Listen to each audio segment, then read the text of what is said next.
Hi everybody, welcome back to episode 35 of the Stellium Astrology Podcast. I'm your host, Stephanie James. I'm the founder of StelliumAstrology.com. I used to write horoscopes for Elle magazine, and I also teach the odd class here and there at the London School of Astrology. I recently have recorded a 2-hour class on Lilith for the London School of Astrology. I think when Frank asked me to prepare a class on Lilith, I started off, I think we said, can you do it for maybe an hour? I think Frank has to probably learn whenever he asks me to do something, it'll always be he'll get twice as much that he asked for. So I really enjoyed creating that class on Lilith, and I'm thinking of doing a sort of Lilith class for my patrons, or maybe for my website where you can sign up and you can learn about Lilith, or maybe even do a webinar. If you guys would be interested in that, please let me know. Contact me. You can contact me on Instagram. My Instagram handle is @Stellium Astro. I'm on Facebook. It's facebook.com/Stellium Astrology UK. That's the page. And while you're there, if you haven't already, please do like and follow me. Or you can just email me, Stephanie@StelliumAstrology.com, and let me know if you'd be interested in the Lilith class. I am creating a 4-week course for a branch of the London School of Astrology in China, which is going to be broadcast in May, I think. So I'm really pulling together lots of information and really, really enjoying it. It's so fascinating exploring an area that is...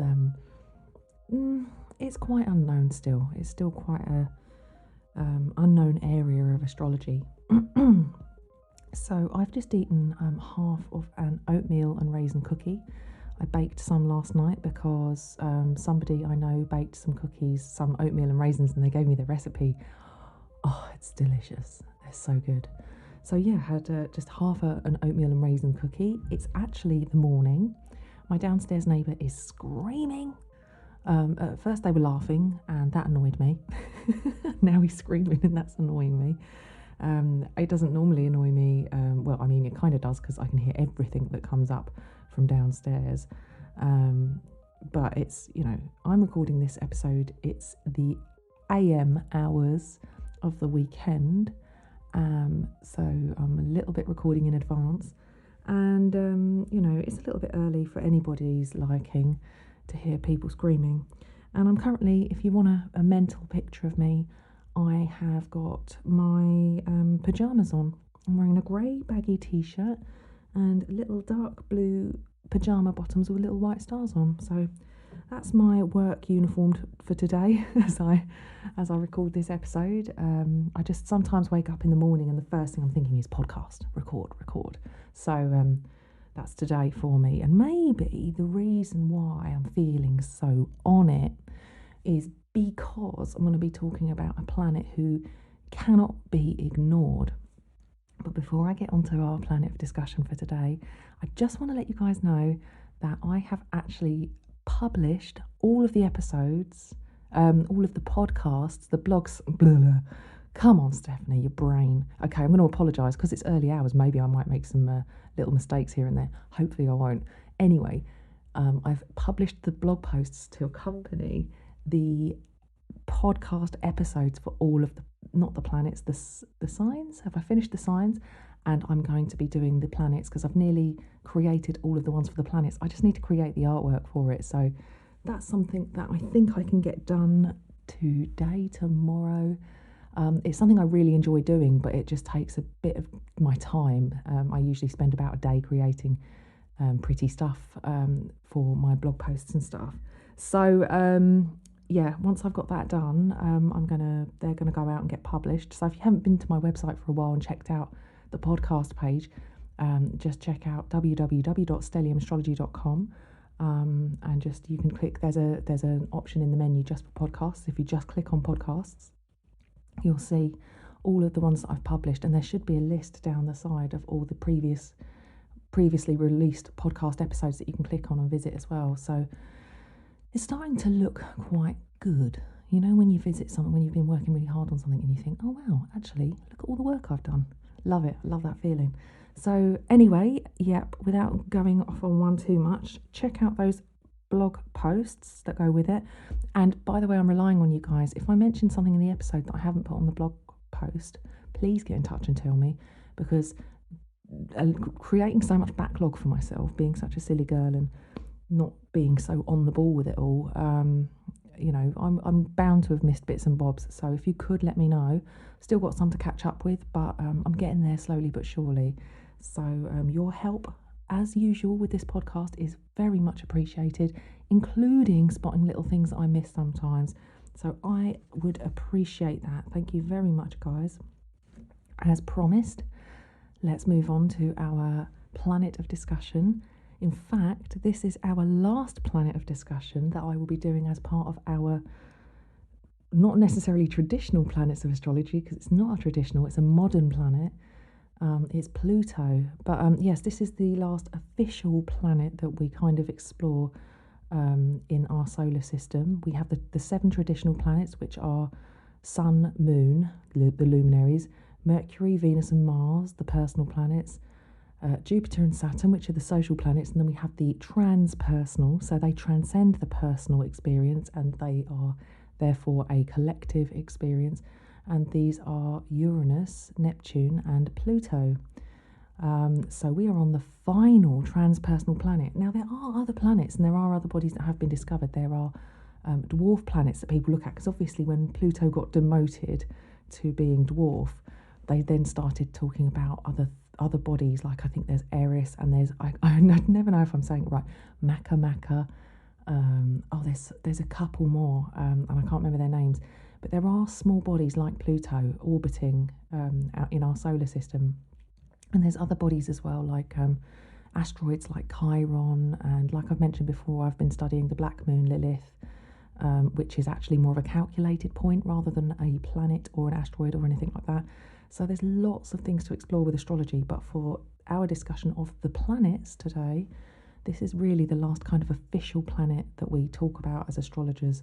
This is the last one that you need to have in your astrological vocabulary, knowledge, toolkit in order to read a natal chart successfully. And actually, you don't have to read the outer planets, the transpersonal planets, because some astrologers don't.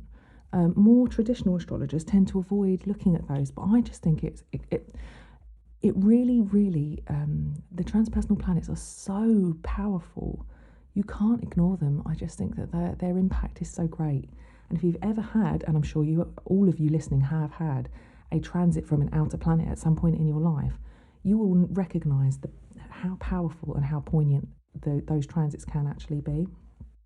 So I would say, if you are not sure, satisfy yourself by having a look. If you haven't already bought yourself an ephemeris, I think that the best one that you can buy is the 1950 to 2050 at midnight or midday, depending if you're in the US, American ephemeris.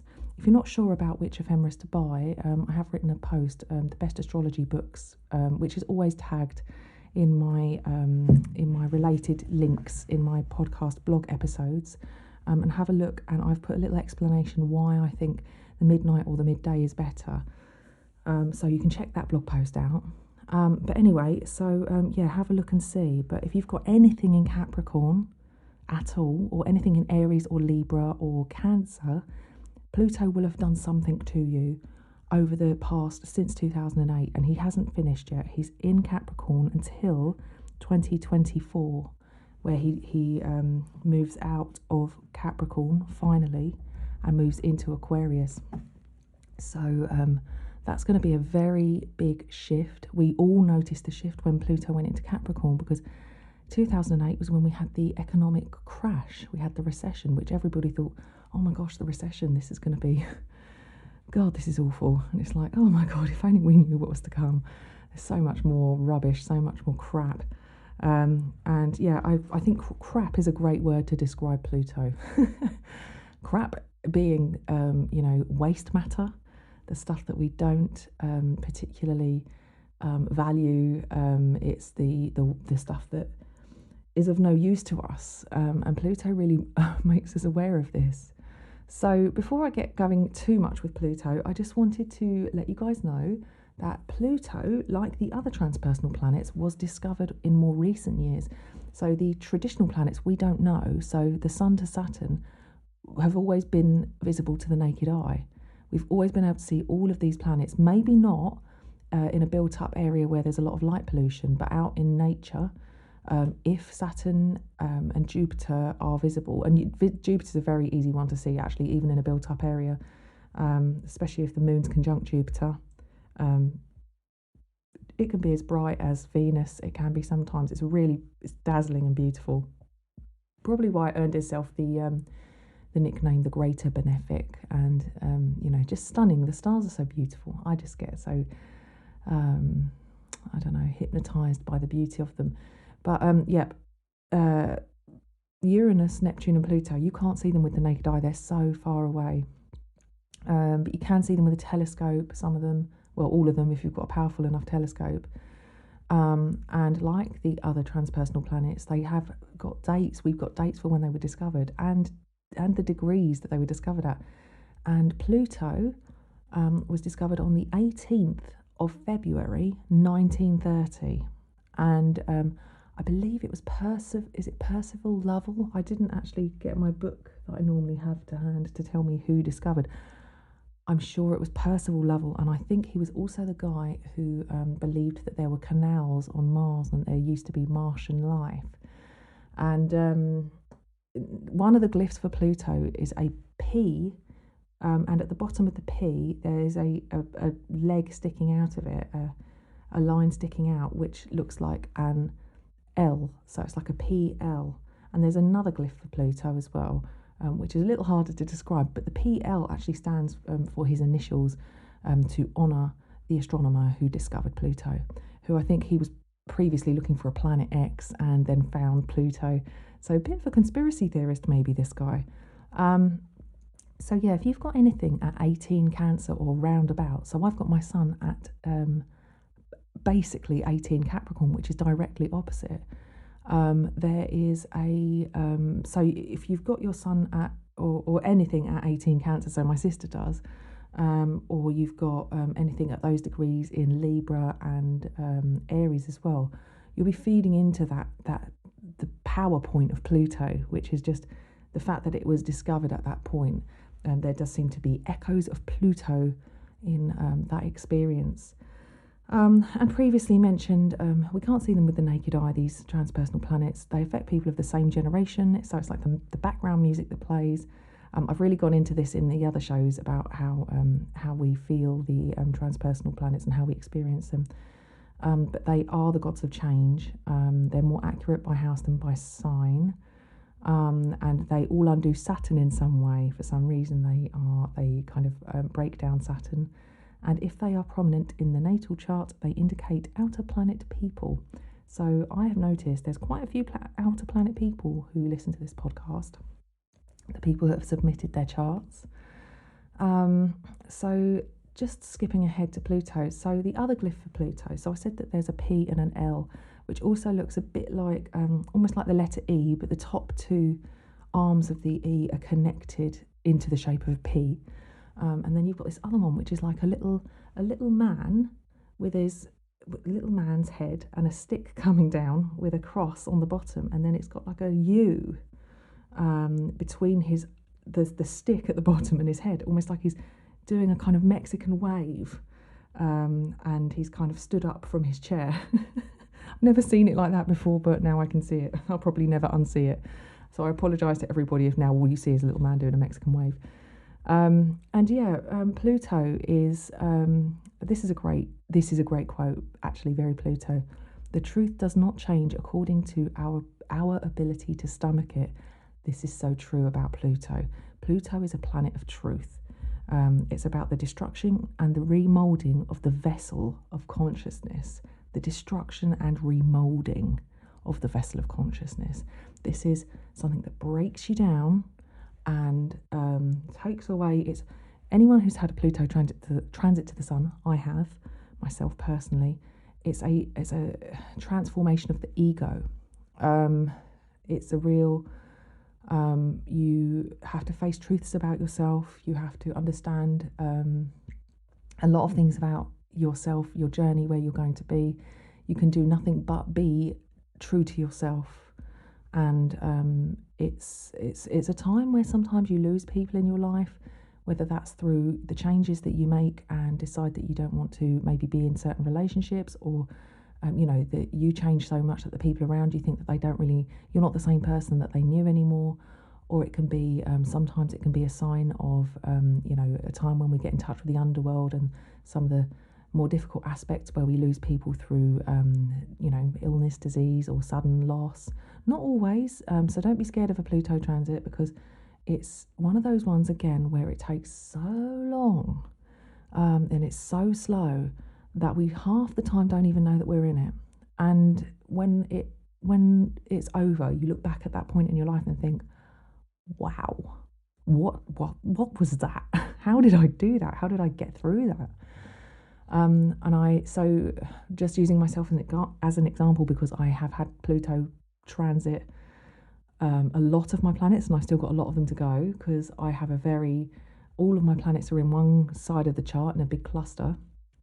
So I've had, and Pluto is do we call it I think it's the leading planet. It's the planet that is in front of all the others. And it's really hard to explain without having a video or something to show you, which maybe I will one day. Pluto has now transited my Saturn placement, my Moon, my Jupiter, my Uranus, my Neptune, my descendant, my South Node, my Sun, and now it's got to do Mercury, Venus, and Mars, and my midheaven. So I feel like I've had an education on Pluto throughout my life, and anybody who has got a strong Pluto placement will probably feel the same way, without, maybe some of you may not even realise just yet. But when Pluto entered Capricorn in 2008, myself personally, I felt a big shift in my life. I suddenly woke up to the realisation that the habits that I had in my life, that the things that I was doing to myself, like, hanging out with certain people, if they were like, oh, do you want to, get some, get some pills or something, and someone to have some ecstasy, and I go, yeah, okay, yeah, well, I'll do some ecstasy with you. And I'd take some, thinking there was no harm in what I was doing to myself, and not make any connection with this come down that I was getting. It was really disruptive. I couldn't go to work. I was suffering from depression. All I ate was just pure rubbish food. I was probably around that time vegetarian, but I was actually. But I didn't make the connection between the fact that I was a vegetarian that didn't eat any healthy, like any vitamins, any vegetables, any fruit. I just couldn't eat certain things. I found it really difficult. I had this kind of weird awakening when Pluto entered Capricorn, and so I don't have anything at 0 Capricorn. I do have my South Node at the early degrees of Capricorn, but the fact that it moved into the sign, I've tried to describe this to people before, but when a planet, any planet, moves into a sign that you have planets in, especially something as powerful as your sun or your moon, for example, or even your ascendant, you will feel a shock wave, or like it's almost like dropping a pebble in a pond, and the ripples that come out will touch things that the rock hasn't touched, but they will carry the message of that planet. And when Pluto entered Capricorn, I suddenly became very aware of myself, and I suddenly became aware of the things that I was doing to myself and what I needed to do to change myself for the better. And it was then that I started forming really good habits. But that's not to say that actually that wasn't easy. It wasn't an overnight job. I was addicted to coffee. I used to put loads of sugar in my coffee. I had milk in it, which I now know I can't actually tolerate milk or dairy. Another thing where I was so disconnected from myself that I didn't really get that. I think we're all like that to an extent, but we all have a moment of awakening in our lives where we go, oh my God, I've made that connection. I can't have dairy. It makes me feel gross. But I didn't at the time. We all have our moments, and I really noticed a big shift in 2008. So think about 2008, any of you Capricorn people, any of you Capricorn stelliums, even if your sun isn't there, and think about whether or not that was an interesting year for you. Fortunately for me, I've always kept diaries, even if they were just a little diary, like a work diary that I wrote the occasional thing in, and I didn't journal like a mad woman. You can still get a feel for what was going on in that year. And I also got my medical records, which I think I mentioned back in one of the first episodes of this podcast. It cost me about £30, but in the UK now, because of the General Data Protection Regulations and freedom of information, we are actually allowed to request for our medical records without having to pay for them. So, and what's even better is you can get your medical records now, and they'll all be electronic copies as well, so you don't even have to have a physical paper copy, which is what I've got. And I actually had my birth time on those medical records as well, which was like, suddenly I didn't have my ascendant changed from 23 to 17 Gemini, which for me was huge. I mean, it was still Gemini, but for me it was huge. I was like, oh my God, it's moved almost like a whole sort of 6 or 7 degrees. It's just huge. Definitely, if you've ever kept diaries, if you've got medical records, if you can go back in your emails that far, if you've got an old email account that you don't use anymore, an old cheesy name like, I remember one of the girls when I was working somewhere had her email address was crazy, those cheesy ones that you wouldn't put on your CV now.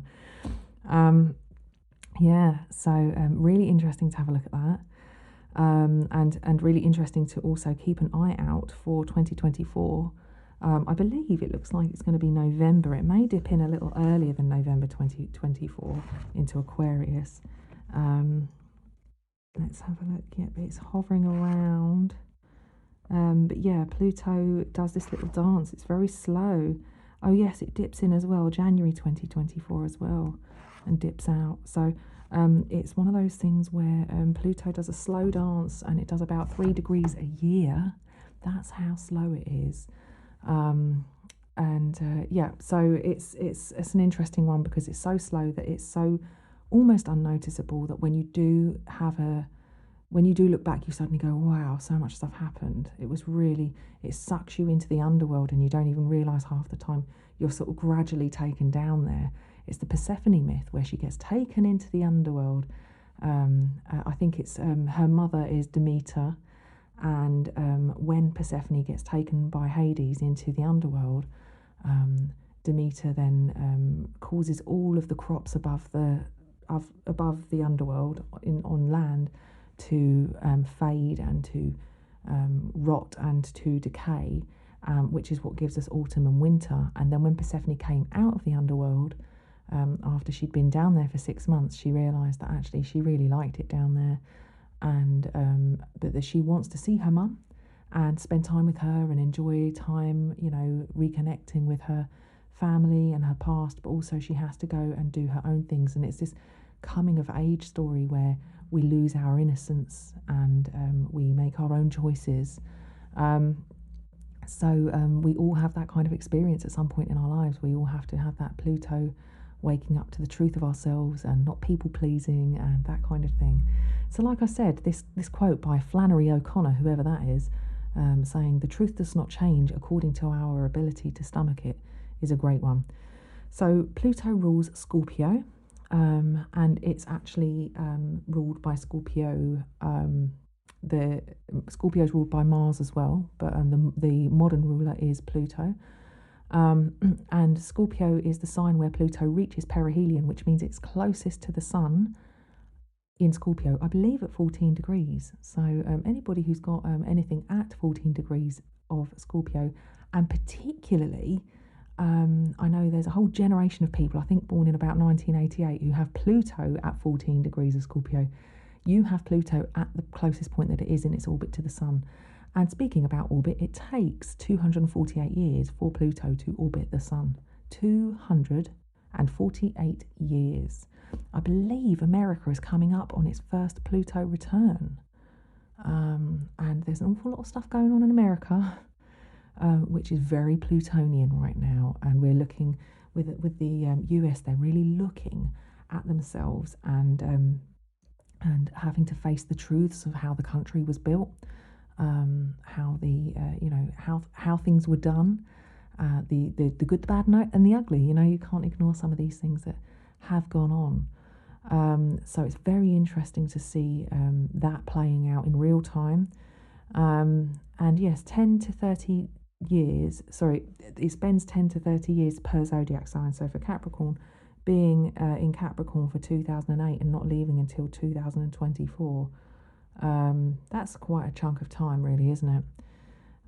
It's retrograde about 5 months a year. So with all of the transpersonal planets, if they're retrograde in your natal chart, it's not that big a deal. It's not really a huge deal. It's not as big a deal as if you had like Mercury retrograde, Mars retrograde, or Venus retrograde. Those are the kind of big ones. Pluto, Jupiter, Saturn, Uranus, and Neptune. All of those ones, if they're usually between 4 to 6 months, really, approximately half of the year they're retrograde. So it's not really something that would be remarkable. Yes, so the glyph, I was right. Yeah, I've made my notes here. Percival Lowell, not Lovell. So it's Percival Lowell, the PL, for Pluto. But here it says Pluto circle and a cross or bident. Makes me think of Joe Biden, actually. How interesting. The arc under the circle is, and that's used by, so it's like a bident, which is used by Hades. That's interesting, isn't it? So that's the little arms up doing a Mexican wave thing that I was talking about. The Greek mythology is Pluto and Hades, which I told you about. In Hindu, it's Kali. Now, really interesting is outside CERN, where they have the Large Hadron Collider, they have a statue of Kali. And Kali, the Hindu goddess, is actually the goddess of, she's the destroyer. She is the goddess of destruction. If you type in Kali and CERN into Google, it's kind of freaky how this scientific lab who's smashing particles together in order to create the God particle, and the implications of what they're doing. It's really where science meets metaphysics almost, isn't it? Because, it's that branch of science that's so theoretical and so out there and so, it plays with ideas beyond its station. You could say it's playing God almost. What's really interesting about it is that they want to mark what they're doing outside their facility by putting a statue of a Hindu goddess of destruction out there. And actually she looks like the Large Hadron Collider, and she's got all these many arms, and it just is quite a fascinating thing to stare at, and just to ponder what the hell are they thinking. In Roman I've got Dispater these different mythologies that they have, and the archetype is the destroyer, the phoenix, and the forbidden fruit. The phoenix is a great one because you do have this sense of bursting into flames, crumbling down to ashes, and then being reborn. Another good image for a Pluto transit is the butterfly going into a cocoon, and that is it's a strong image. And I saw a really good meme on Facebook the other day, or Instagram, because I love a meme. I don't know if you've noticed, I talk about them a lot, and I am a fan of a meme. I've switched off my roaming while I record this. I always do, actually, so I don't know if I can pull it up. See if I can look at my saved posts. It probably won't let them load because, I haven't got any internet connection. But it said something like, people say... people talk about a butterfly hatching out of a cocoon, like, he's just gone to sleep and come out as a butterfly. No, first, the caterpillar must dissolve into a pulp and then is reformed into this butterfly. And I was like, wow, that's a very strong image. It's reminding me of a book, actually. I think it's called Astrology, Karma and Transformation, and I think it's by Stephen Arroyo. That's a book about really the karmic aspects of astrology. If you're into that idea, you don't have to be to practice astrology. I struggled with that myself initially. I found that a bit I don't know about woo-woo. I do think that there is such a thing as karma, really, but I get that sense, and I suppose the more I study astrology, the more I feel like it's a thing. But it was just one of those things that I just found it a bit, I don't know if I like that. But I guess this is the plutonic aspect of astrology. You kind of have to accept that there are some aspects of it that you just will never understand. They're bigger than us.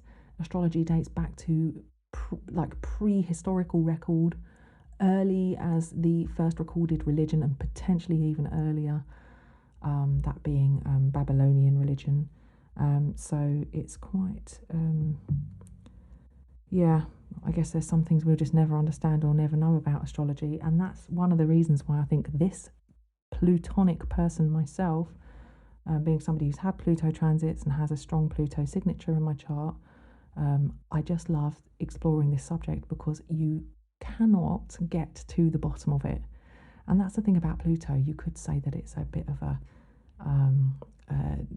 digging deep, going to the bottom of the barrel, trying to find the bottom, the investigator, the detective, and it's interesting how these people who play these kind of roles, these detectives, these investigators, who are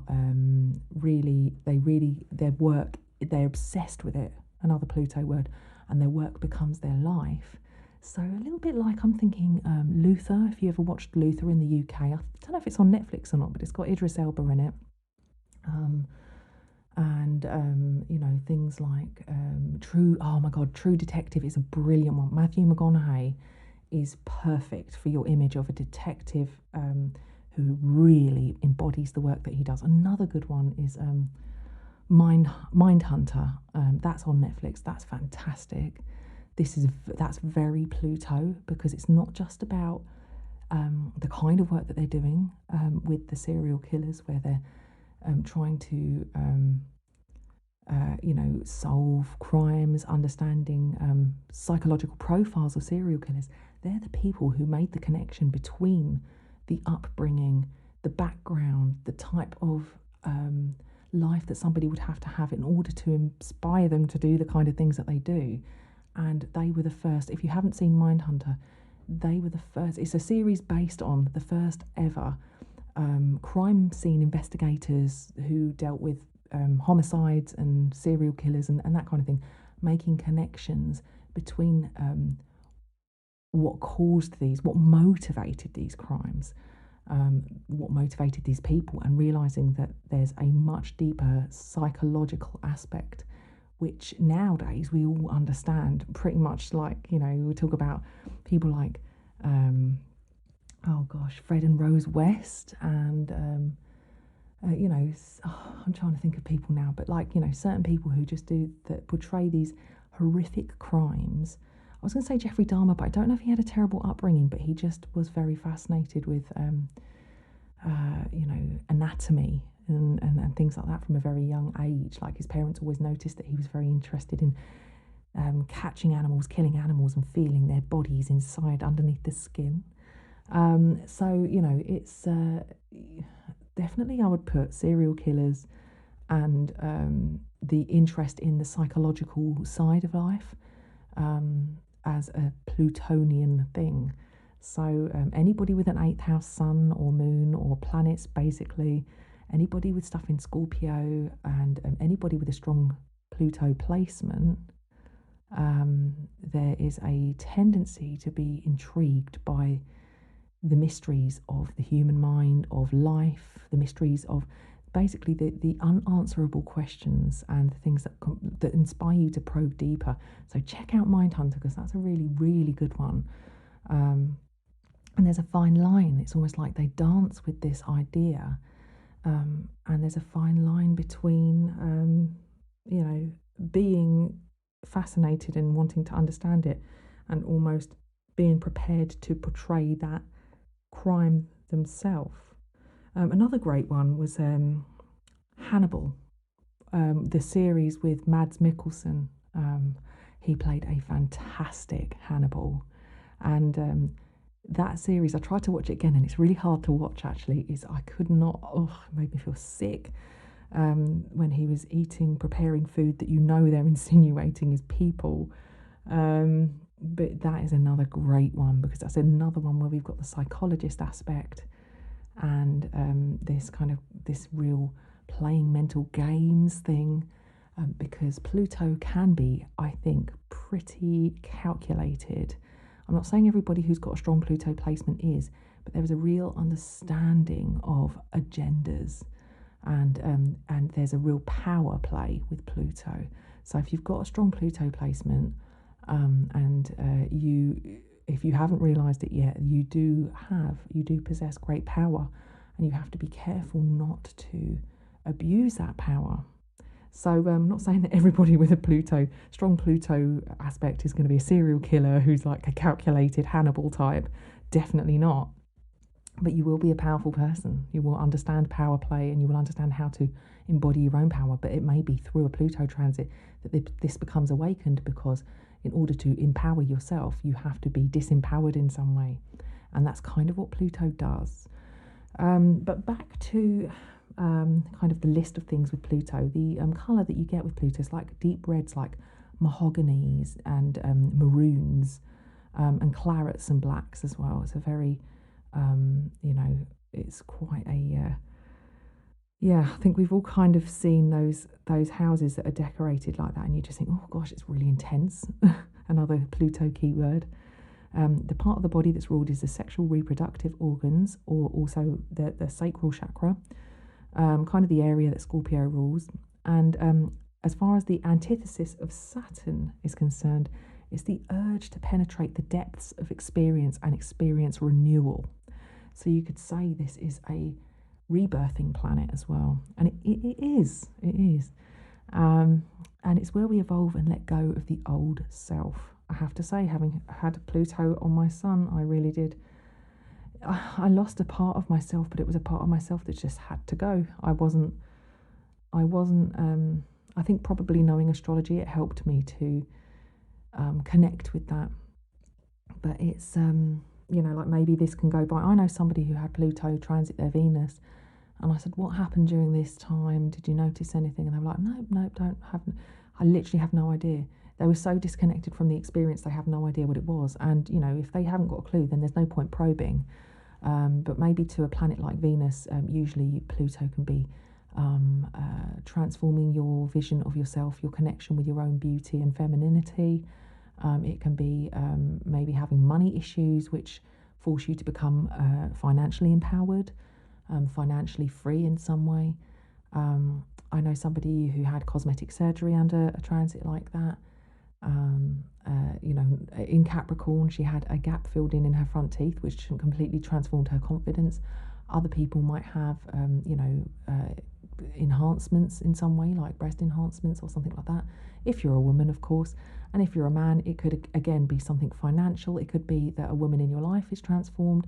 You may meet a very Pluto-type woman during a transit like that, who opens you up to areas of life that you hadn't ever scratched below the surface and considered before, and awakened you. Now, one of the things I will say about Pluto transit is that it will make you feel alive.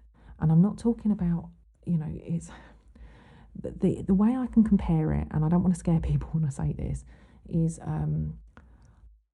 like, for example, on Breaking Bad, when the main character, this is not a spoiler alert, it's just part of the story. In the first episode this happens, he gets diagnosed with cancer, which I think, I've never finished watching Breaking Bad. I've watched about 2 seasons and then never finished it. If you're screaming at me to say, what the hell is wrong with you? That was a great series. I just think I just didn't get into it, and I'd love to revisit it at some point, but I didn't get into it as much as everybody else did. But yeah, I think he got diagnosed with, I think it was lung cancer, and being a science teacher at a college, and I think he was chemistry as well, he was like, how am I going to pay for my medical bills? I can't put my family in debt for my illness. And, it was a really tough decision for him, but he was like, okay, well, I know how to make meth. I think it was meth that he was making, wasn't it? Something like that. Anyway, so he started making drugs. And he was like, as they were saying, you're an artist, man. Like, for him, he was like, no, I'm just very scientifically precise, and I know exactly how to make the drug. And they're like, no, you're an artist. So it was interesting, because he decided through his Pluto journey to make choices which were perhaps a little bit dark side, a little bit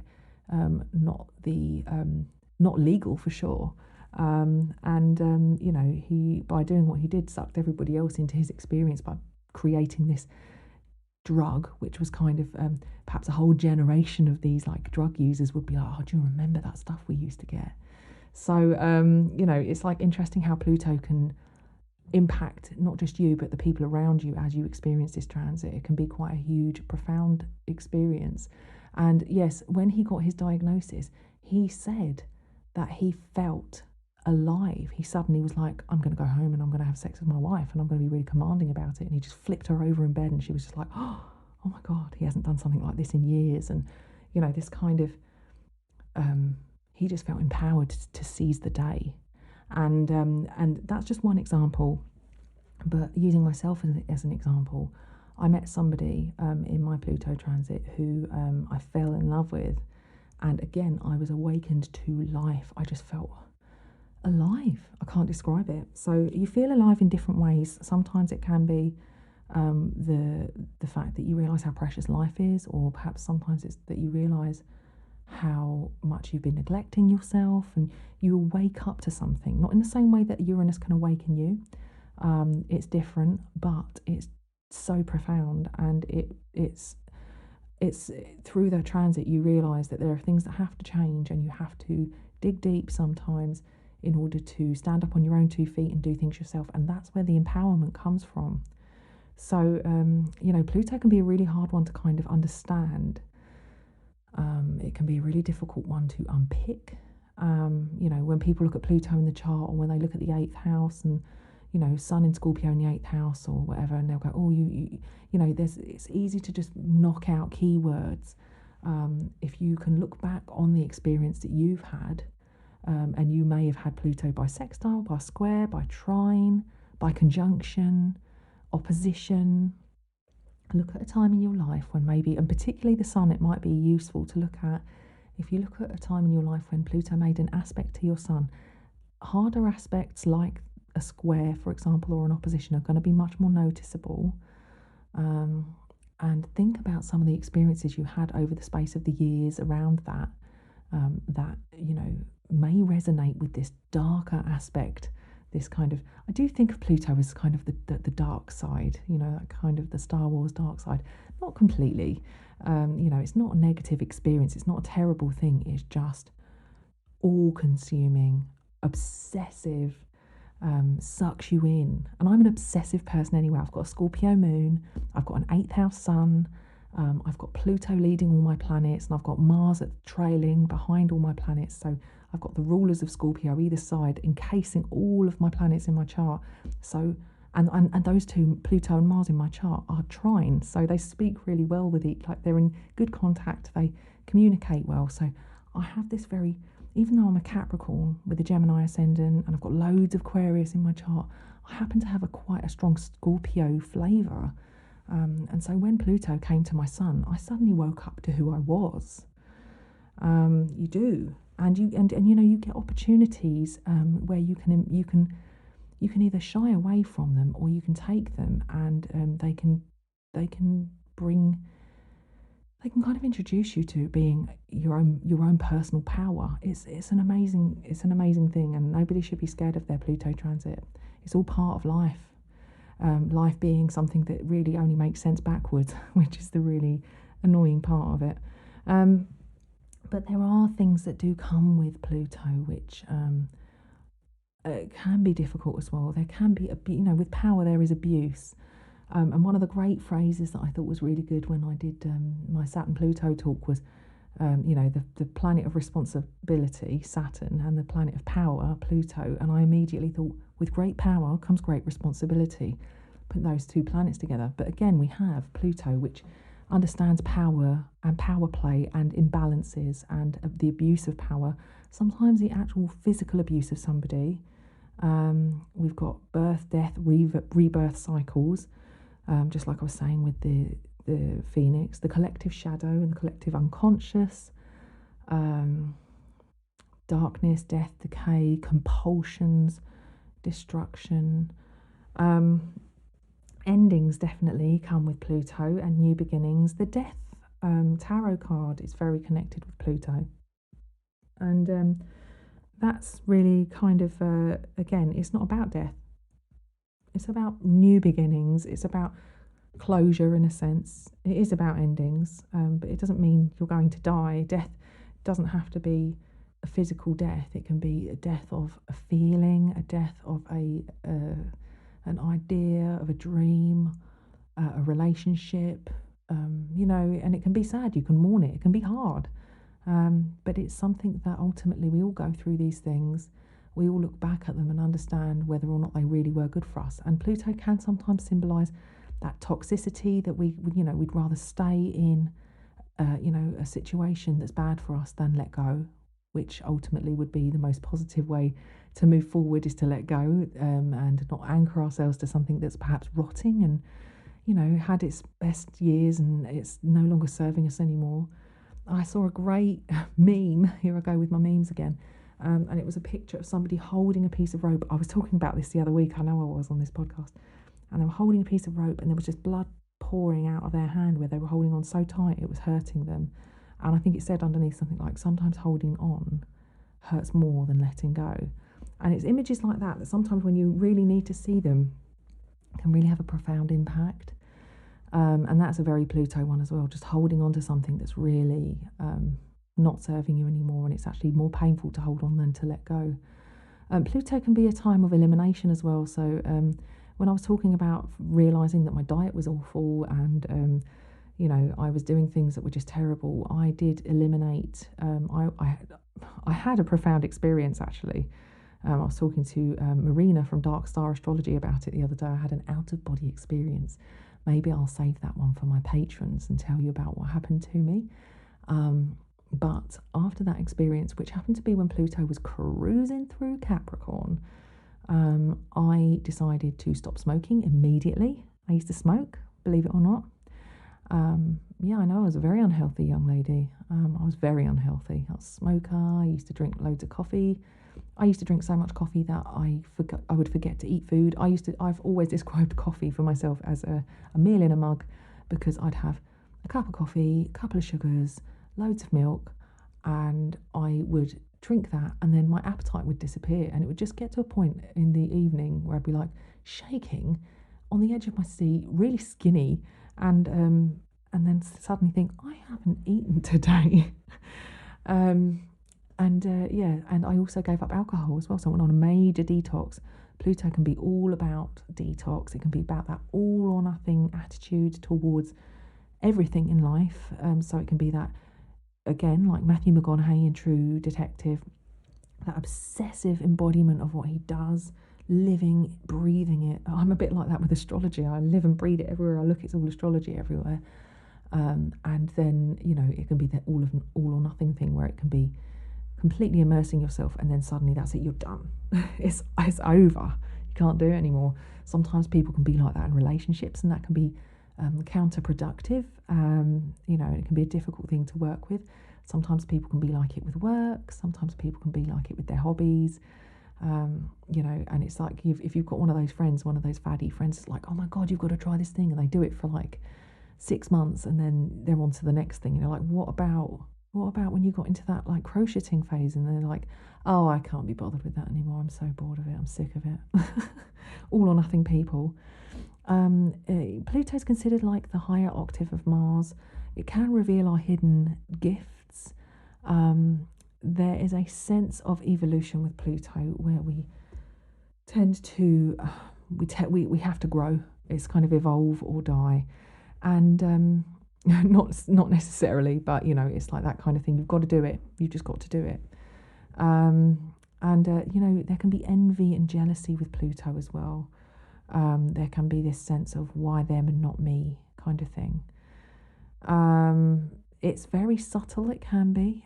It's very, like I said, it's very good at understanding agendas and very good at plotting its own way through something without being noticed. Like Mars, the subtle Scorpio aspect of Mars, the same can be said for Pluto. It can be very under the radar and manipulative. I hate using that word for Pluto, but it's true. There can be a lot of manipulation there. And there can be this sense of relentlessness as well, which is the type of commitment you can get with Pluto, which is, to the end, to the bitter end. And if you've got a Venus Pluto aspect in your chart, I have a Venus Pluto square. It can describe, like Billie Eilish, for example, has Venus Pluto in her chart, a conjunction. It can describe people that get obsessed with you, stalkers and stuff. And it can also describe having an attitude towards relationships, which is literally till death do us part.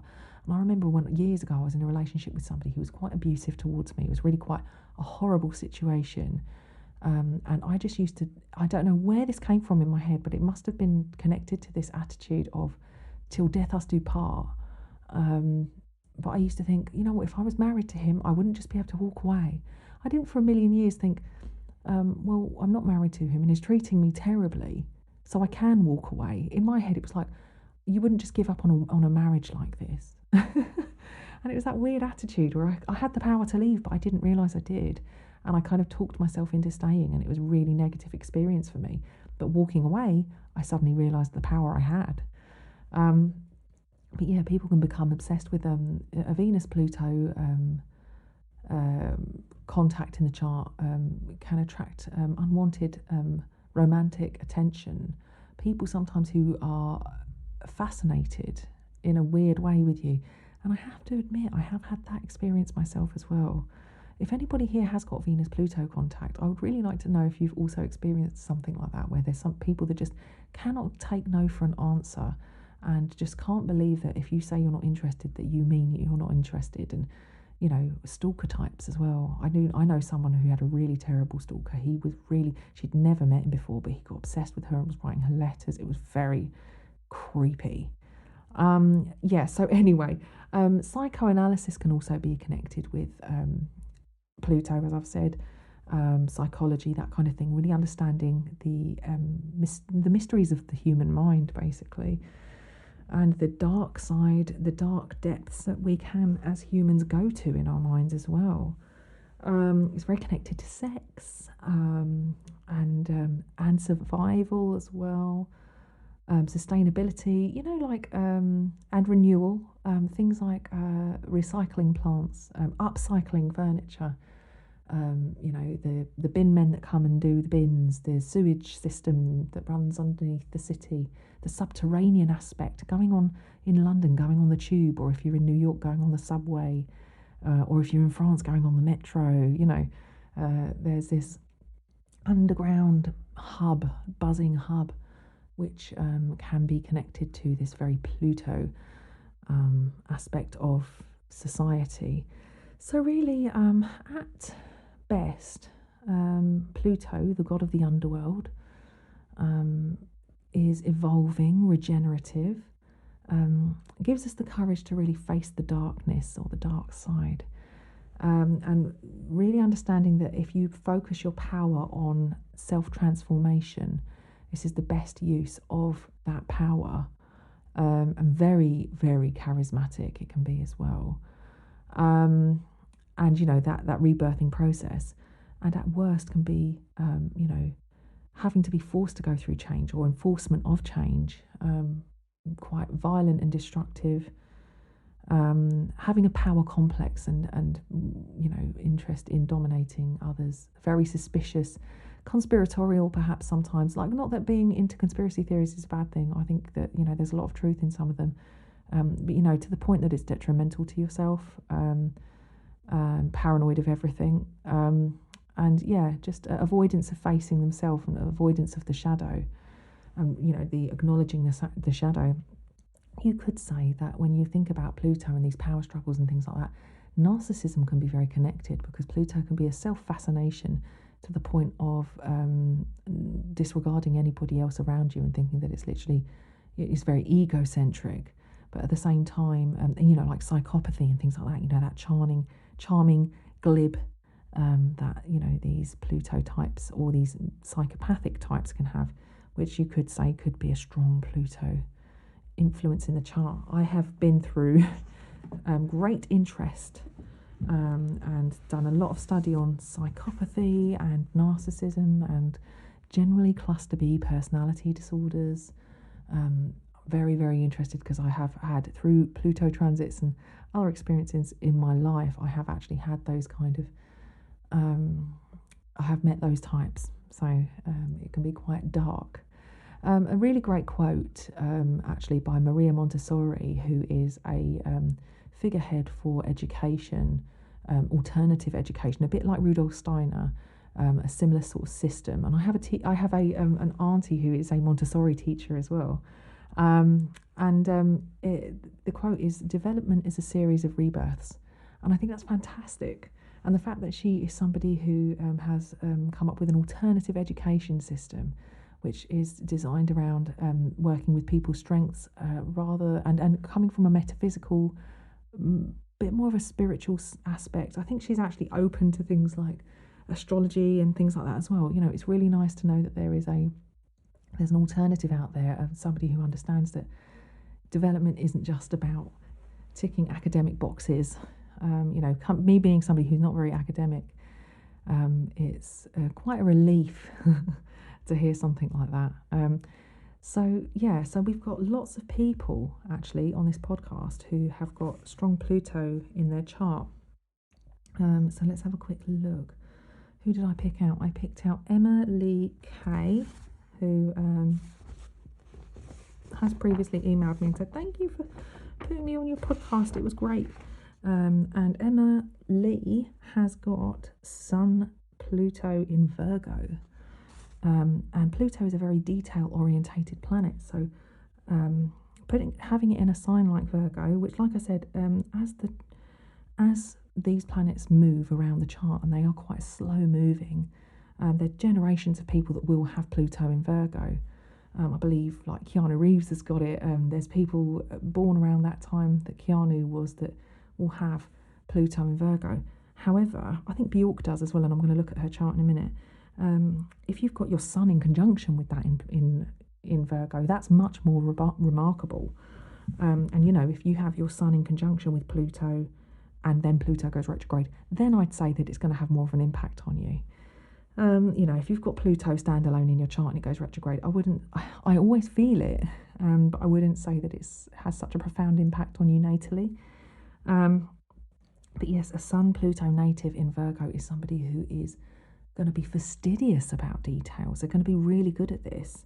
Virgo is already a detail-orientated sign, and to be able to go delve deep, and this all happens to fall. She's got Pluto, Sun, and Uranus, and then Jupiter, all in the 12th house, and Jupiter's just on the ascendant, or just below the horizon, and also Mercury happens to be there as well, just in the first house. So Uranus, Jupiter, ascendant, and Mercury in Libra, and then Sun and Pluto in Virgo. This is, let's not talk about the Libra stuff for now. Let's look at the fact that Sun and Pluto in Virgo, there is a Pluto Virgo is about, kind of this discerning ability to understand what works for you and what doesn't. It's also connected to the digestive system, and I would say that perhaps, there is a sensitivity there, which, most people who are Virgo in some way or another, if it's the ascendant, if it's the moon, or maybe even the sun, will realise that they can't eat certain foods because their body can't tolerate it, and they're much more connected than I was. So I wouldn't be surprised if you had to go through some kind of elimination diets yourself, in order to know what was good and what worked for you and what didn't. Your stuff is all in the 12th house, which is kind of known as the house of self-sabotage and undoing, and kind of the house of hidden enemies. So I wonder if you've had somebody in your life who has had a very strong grip over you and kind of disallowed you to express yourself fully. When you do let your sun shine through that Plutonian grip, and you do allow yourself to be who you are, the people who pretended to be your cheerleaders suddenly reveal themselves to be the ones that were dragging you down. I can't help but get that feeling, which is not a nice thing to say, is it, Emma? But actually, having that 12th house stuff going on and having Sun Pluto in the 12th, can't help but feel that there is potentially that ability to associate with maybe people that don't always have your best interest at heart. However, the ones that really are your true friends really would be with you through the thicks and the thins. Who else did I have that I made a note of?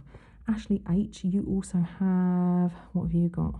You've got Pluto, a Moon-Pluto conjunction, slightly wide, and also Venus there too. So you've got Venus at 1 Scorpio, Pluto at 5 Scorpio, and Moon at 10 Scorpio. So it's slightly, it's a conjunction.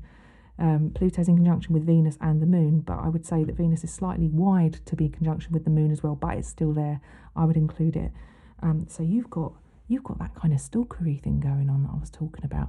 Not that you are the stalker, but perhaps you've attracted people they just can't drop it. They get obsessed with you. I would say, anyway. I would love to know what you think of that, and get in touch and tell me. But yeah, having Pluto in conjunction with your Moon and in your second house, maybe that you've been through a series of rebirths as far as housing is concerned, home life.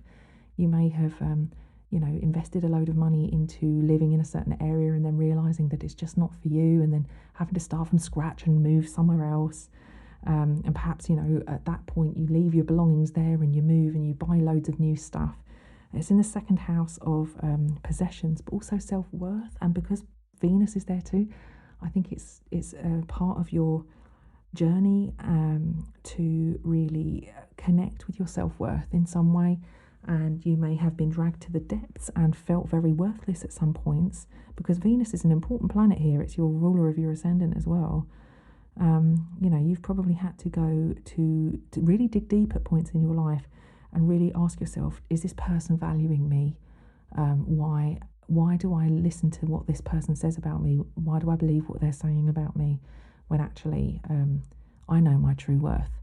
But it takes you a long time to get there, to realise that. So that's you, Ashley H. And Roseanne. I saw Roseanne's chart. Where are you, Roseanne? There you are. Oh, you've got some Pluto conjunction as well with Mercury and Uranus. So a stellium in Virgo, another Virgo one. See, I told you we get that. So this is kind of like 1960s. You've got Pluto in Virgo, and again, this is and it's in the 4th house. So this could be about family, and there could be a lot of expectations on you with Pluto. It's a very non-negotiable planet, so it can be that you've got extremely strong figures in your family who are maybe quite demanding, or you have a lot of things that you have to do to keep them happy. It's quite I'd say a stellium like that can be quite a challenging one. It might be that actually it's the maternal line in your family, strong overpowering, devouring women, or maybe the father possibly, and having to come. They're usually in the 4th house with Pluto. There may be like a family secret as well. And you have got a Sun-Mercury conjunction, which is like the truth. Sun, Mercury and Pluto is like a truth speaker. You can't see the thing is, there's so much power in the words. That you can destroy somebody with words. You can destroy something with words. So it could be that you know about a secret. Just for example, I'm not saying this happened, but maybe you knew about an extramarital affair in the family. You discovered it. Maybe somebody come and told you about it, because people with like Mercury, Pluto seem to have people come and tell them these big, powerful things that could destroy families, or destroy, somebody just dropping a few words. And, you've either had to carry that secret or you've shared it. So, yeah, it'd be interesting to know whether or not you have had that experience. So those were just a handful of charts that I picked. And I thought I'd just have a look at a couple of celebrities. So we have Leonardo Dicaprio. He is a Moon Pluto. So he's got Pluto at 8 Libra rising. He's got ascendant at 3, Pluto at 8, and then he's got Moon at 15 of Libra. He's also got Uranus and Mercury in Libra as well. So he's got quite a interesting stellium in his first house. Yes, again, Pluto is that powerful planet. It denotes a lot of power, and he's always been somebody who has he's always been quite a considered a powerful player in Hollywood. He's always been in these roles, like doing something like Titanic. What a huge film to be involved in. So he's an interesting one, and a lot of things coming out at the moment about his relationships, which obviously, the moon is a relationship planet. It's a female archetype, and people are talking about his. He seems to just be dating women of a certain age range, which, he's got a lot of money. He's very successful. A lot of rich older guys tend to go for, if they can get a nice, attractive younger woman. Look at Hugh Hefner, for example. They will, and if what people are saying about Leo is that he's kind of taking advantage of that and picking girls who haven't quite reached emotional maturity or something just yet. I mean, it's not like he's going out with like underage girls, but there's a lot of criticism that he is not interested in really settling down, and he's picking relationships that are quite shallow and based on superficial aspects. And I just think it's interesting because he's not really done anything wrong, but people seem to have a problem with that. And Pluto can be the planet of where we look at somebody, we can scapegoat people. Somebody with Pluto in the 10th house, for example, can be the public scapegoat, somebody who we look at and say, well, they did this, they're not a good role model, they've let us all down, that kind of thing. But it's like perhaps he's not on that scale, but they're scapegoating Leo in some way or another. And he does seem to start playing with these much more controversial roles as he gets they started making films, of a certain era in Hollywood. Once Upon a Time in Hollywood, I'm thinking of that film. Interesting film, interesting guy actually, Leonardo Dicaprio, and an interesting chart. So I'll stick the link in the blog post. Somebody I said I'd touch on is Bjork. She's like a mega Scorpio. She we don't know how accurate her birth time is. We've kind of figured it out ourselves, but she had an interview somewhere and said, "Oh, I've got this rising." It's on her astro.com page, so I'll stick it in there for you to have a look. But she has got Moon in Scorpio, Ascendant in Scorpio, Neptune in Scorpio, and Sun in Scorpio. But what I wanted was for you to look at, really. She's another one of those, born in 1965, and she's got Pluto and Uranus on the midheaven in Scorpio. So all of that Pluto stuff in her first house and around her ascendant, she's going to be somebody who goes through great transformations, and she's going to have a very alluring image. And I know somebody who met her in person who said, like, you don't understand how beautiful she is until you meet her in real life. She is just captivating. And, that can be that Pluto that, you just kind of get sucked into that. But having Pluto, Uranus on her midheaven, she had to express that generational signature, planetary signature. A Uranus-Pluto conjunction is not something that happens very often. We had the Uranus-Pluto square, and I think it was like 2014, which was around 2012, we had that Fukushima thing happen. And it was like Uranus and Pluto coming together by square, Uranus in Aries, Pluto in Capricorn, and those two planets clashing by square. But since the 1960s, that's the first time they've actually made that contact. So it was the conjunction in the 1960s, and then we've got the square in the noughties, the naughty teenies. I don't even know what you'd call it. But it's about great change and social evolution. And Bjork seems to be a figurehead for that kind of image of social evolution. And she does it through her music, and she's a really interesting, intense character. Another person that I thought I'd just pick out is Lady Gaga. I've talked about her in previous episodes, so I'm not going to go into details. I don't think her birth time is completely accurate. Her moon is in Scorpio. The chart has cast for 9:53 a.m. So if she was born a bit earlier, it does look as though her moon would definitely be in Scorpio. However, Pluto's at 6 and her moon's at 11. So that's another person to look at who is incredibly powerful. Like I mentioned, Billie Eilish has a Venus-Pluto conjunction quite high in her chart, and she's a very powerful young lady. Beyonce has got Pluto rising in her chart, and Venus. So Venus at 20, her ascendant at 20, and Pluto at 22. Another powerful female. That's all in Libra, by the way. And you know, she's in a power. Let's think about this. Her and Jay-Z in a relationship. We've got Pluto and Venus, and on her ascendant, and she's kind of known as being in a powerful couple. You know, a Hollywood power couple. I know Jay-Z also has. I think he also has got a Pluto. Oh, he's got Pluto, Pluto in Virgo, moon in, I don't know how wide that is, but I've picked it out. I wrote it down. So Pluto at 27 of Virgo and moon at 5 Libra. So again, these people know about Pluto. They know about power. They know about the underworld. They will have experienced underworld aspects in their relationships and in their life, really. Another interesting one for you to look at. And the final one that I picked out just because was Orson Welles, and he has got Saturn and Pluto rising in Gemini. Oh, actually, it's not quite rising, but it's in his first house. Pluto in Cancer at 0 degrees, Saturn at 29 of Gemini, and his ascendant in Gemini as well. And wasn't Orson Welles the one who did War of the Worlds on the radio and made everybody believe there was an alien invasion from Mars and scared the crap out of everybody and people were freaking out? That's the kind of storytelling that somebody with Saturn Pluto rising can do, that powerful storytelling. And just one other person that's just sprung to mind. It's not. She's not a Saturn Pluto, actually. I was going to say Ariana Grande, but she's actually a Uranus Neptune rising.